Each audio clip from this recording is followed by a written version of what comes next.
بدلے قادیانیت کا فیض کر کے رکھ دیا ہے زیر اہل دین کی زبان اہل حق کا ترجمان دین حق کا پاسبان ہے سلف کی داستان ختم نبوت کا وہ چوکیدار اور شعائر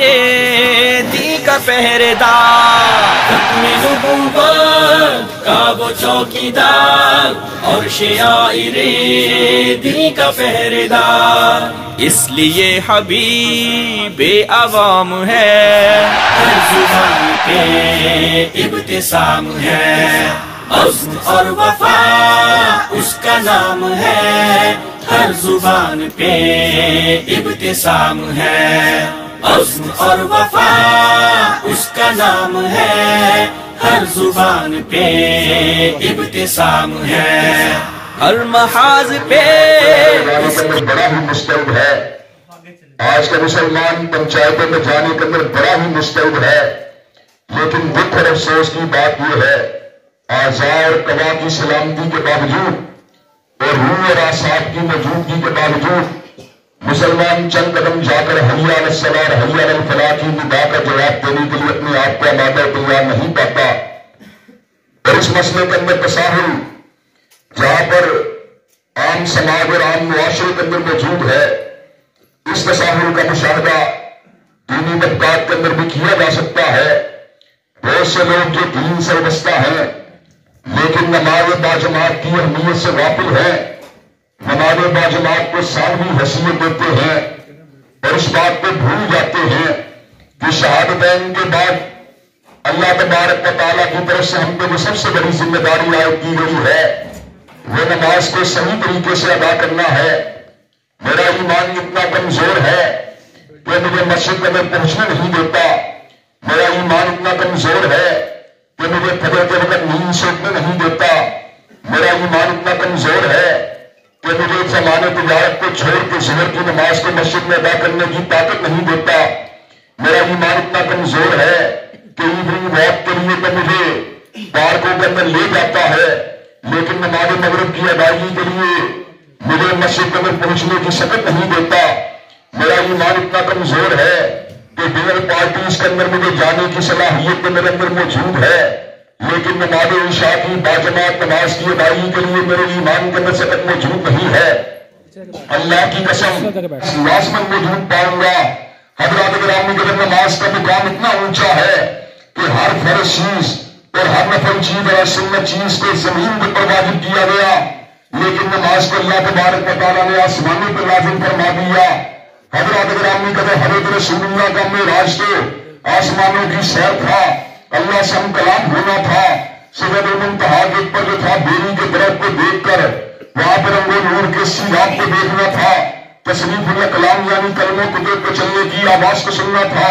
لیکن مومن مسلمان کا معراج کیا ہے اگر وہ حضرت رسول اللہ صلی اللہ علیہ وسلم کی اتباع کرتے ہوئے نماز کو ادا کرتا ہے تو معراج کے راستے کے پر چل نکلتا ہے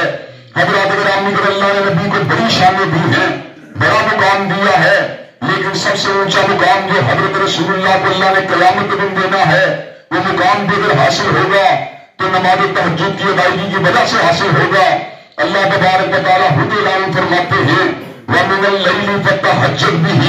نَافِلَةً لَكَ عَسَىٰ أَن يَبْعَثَكَ رَبُّكَ مَقَامًا مَحْمُودًا کہ اللہ تبارک و تعالیٰ فرماتے ہیں تہجد کی نماز کو لازم ادا کیا کریں قریب ہے کہ اللہ تبارک و تعالیٰ آپ کو مقام محمود کے پس فراز فرما دے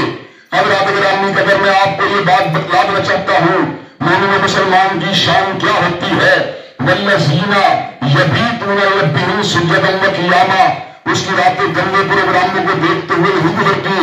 اس کی راتیں غلط قسم کے گل گپاروں کے اندر نہیں گزرتی اس کی راتیں حسیناؤں کی زلفوں کا تعاقب کرتے ہوئے نہیں گزرتی وَالَّذِينَ يَبِيتُونَ لِرَبِّهِمْ سُجَّدًا وَقِيَامًا اس کی راتیں جو گزرتی ہیں سجدے اور قیام کی حالت میں گزرتی ہیں كانوا قليلا من الليل ما يهجعون اس کی راتیں جاگتے ہوئے گزرتی ہیں وہ سوچتا ہے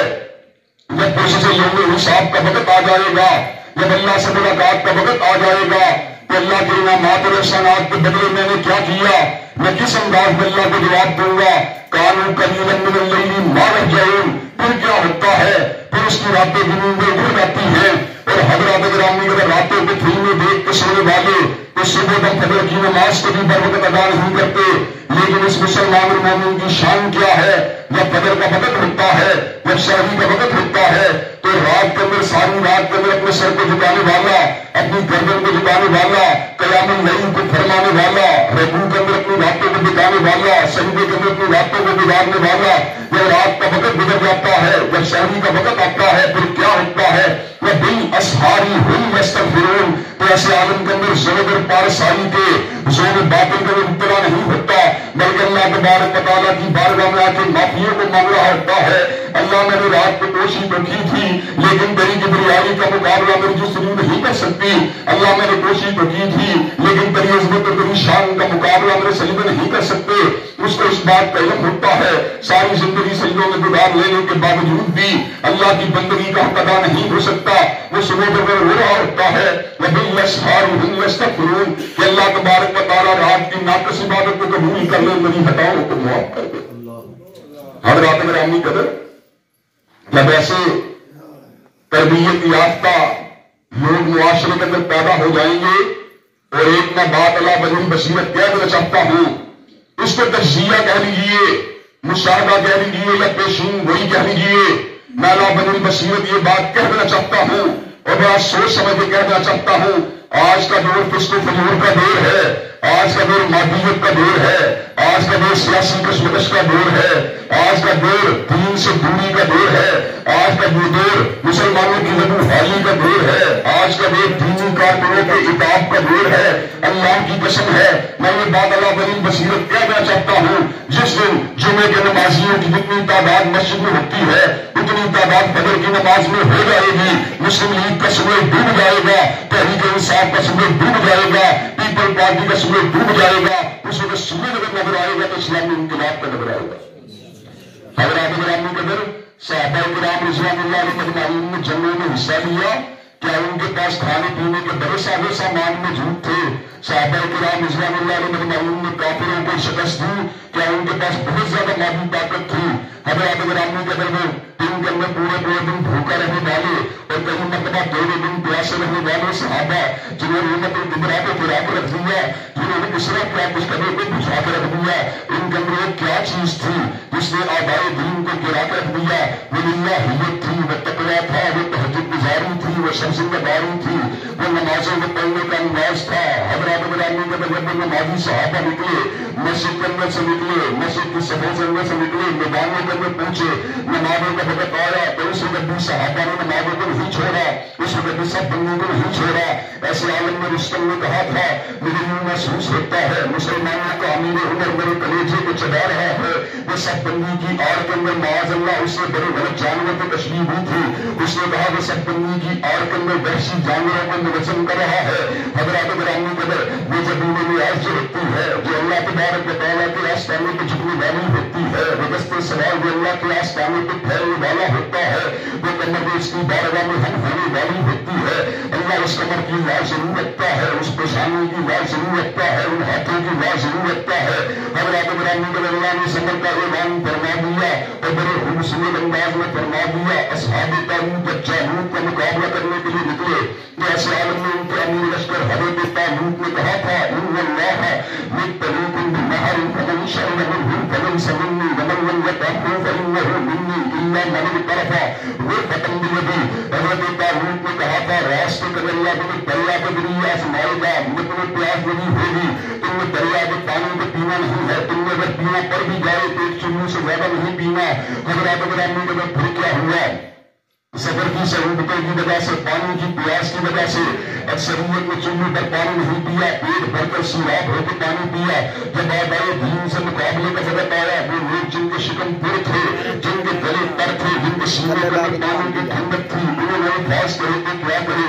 لا طاقت لنا الذی جالوت الجنودی، ہمارے اندر اتنی طاقت نہیں ہے ہم لشکر جالوت کا مقابلہ کر سکے۔ لیکن جن لوگوں نے امیر لشکر کے حکم کے اوپر، حضرت طالوت کے حکم کے اوپر پانی کو نہیں پیا تھا، وہ پیاسے ہی آگے بڑھ گئے تھے، انہوں نے درخواست کرے تو کیا کرے؟ کم من فیۃ قلیلۃ غلبت فیۃ کثیرۃ باذن اللہ، کتنے ہی گروہ کے تعداد میں تھوڑے تھے، اللہ نے ان کو بڑے لشکروں کے اوپر غالب فرما دیا۔ حضرات گرامی قدر، ہم اس بات کو سمجھنے والے ہیں جس میں تقویٰ ہوتا ہے جس میں الہیت ہوتی ہے، جس میں صبر ہوتی ہے، جس میں استقامت ہوتی ہے، وہ اللہ کی تقدیر پر حاصل ہوتا ہے۔ حضرات گرامی کے اگر آبائے دین اس کی قوت کا مقابلہ نہیں کر سکتے، آبائے دین کا بڑی دور کی بات ہے، شیطان بھی اس کا مقابلہ نہیں کر سکتا۔ حضرات گرامی کے اگر شیطان کے مقابلے کے اوپر کیا مادی قوت چلتی ہے، شیطان کے مقابلے کے اوپر کیا انسانوں کی ذاتی تدابیر چلتی ہے؟ نہیں، انہ لیس لہ سلطان الا الذین آمنوا وعلی ربہم یتوکلون۔ اس کے مقابلے پہ ایمان کی ضرورت چلتی ہے، توکل کا ایسا بدلتا ہے۔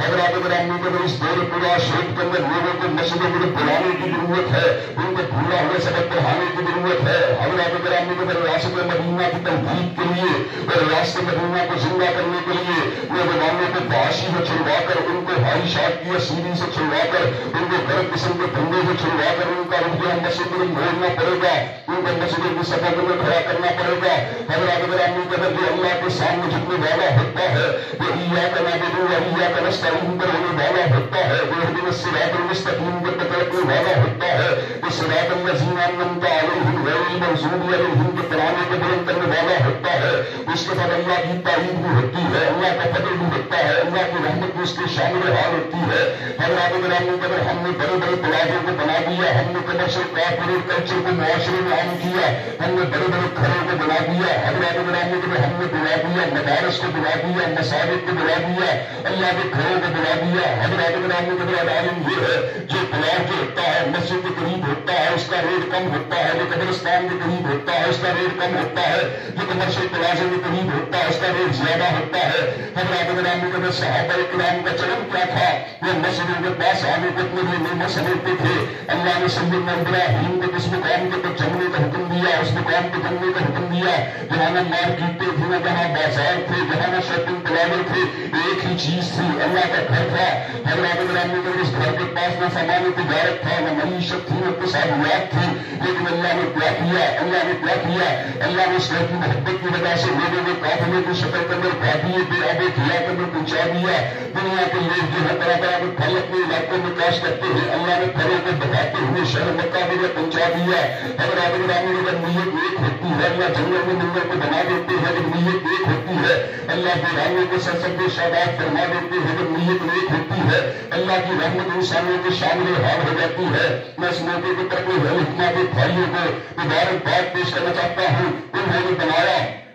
اللہ کا گھر بنایا، انہوں نے بنایا مسجد کو بنایا، اور حضرات گرامی کے من بنا اللہ مسجد بنا اللہ لہ بیت فی الجنہ، یہ اللہ کے لیے گھونسنے کے برابر بھی چڑیا کے گھونسنے کے برابر بھی گھر کو تعمیر کرے گا، اللہ اس کے لیے عالیشان محلات کو تعمیر کرے گا۔ حضرات گرامی کے مسجدوں کا پیار سعادت ہے، مسجدوں کی خدمت عبادت ہے، مسجدوں کے ساتھ محبت کرنا سعادت کی بات ہے، مسجدوں کی حرمت کی دنیا میں عظمت انسان کے لیے بہت ہی بڑے شرف کی بات ہے۔ اللہ تبارک و تعالیٰ نے ہم گناہگاروں کو، ہم سیاکاروں کو، ہم خطاکاروں کو اس دور پورا شہر میں مسجد کی محبت ادا کی ہے، وہ اللہ کا بہت بڑا انعام ہے، یہ اللہ کا بہت بڑا فضل ہے۔ ذالک فضل اللہ یؤتیہ من یشاء، اللہ اتنے فضل عظیم سے جس کو نبی نواز دے، اس کے فضل بے پانا وہ کون روک سکتا ہے؟ حضرات گرامی کے اللہ تبارک و تعالیٰ کے فضل کرم سے جہاں پر مسجد بن جاتی ہے، وہاں پہ ہیت کا بیٹا بن جاتا ہے، وہاں پر سنت کی آبیاری کے امکانات روشن ہو جاتے ہیں، وہاں پر شریعت کے ہیت کی آبیاری کے امکانات روشن ہو جاتے ہیں۔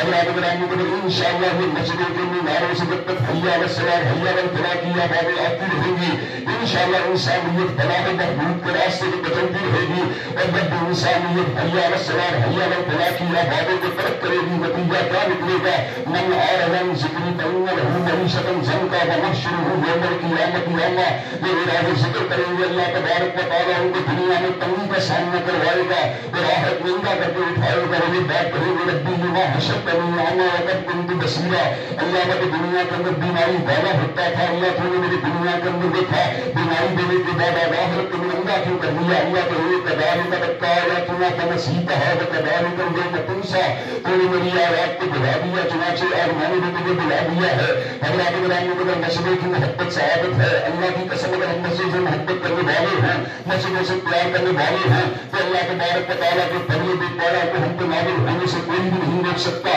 حضرات گرامی کو اس موقع پر میں آپ کی توجہ مسجد نبوی میں حقات کے لیے منظم کروانا چاہتا ہوں، جہاں مٹھی پر سے مسلمانوں نے جہاں مٹھی پر کیسے کرتے ہیں مسجدوں کے میناروں کو گرا دیا، مسجد کے بورڈ کو اکھاڑ کے طرف پھینک دیا۔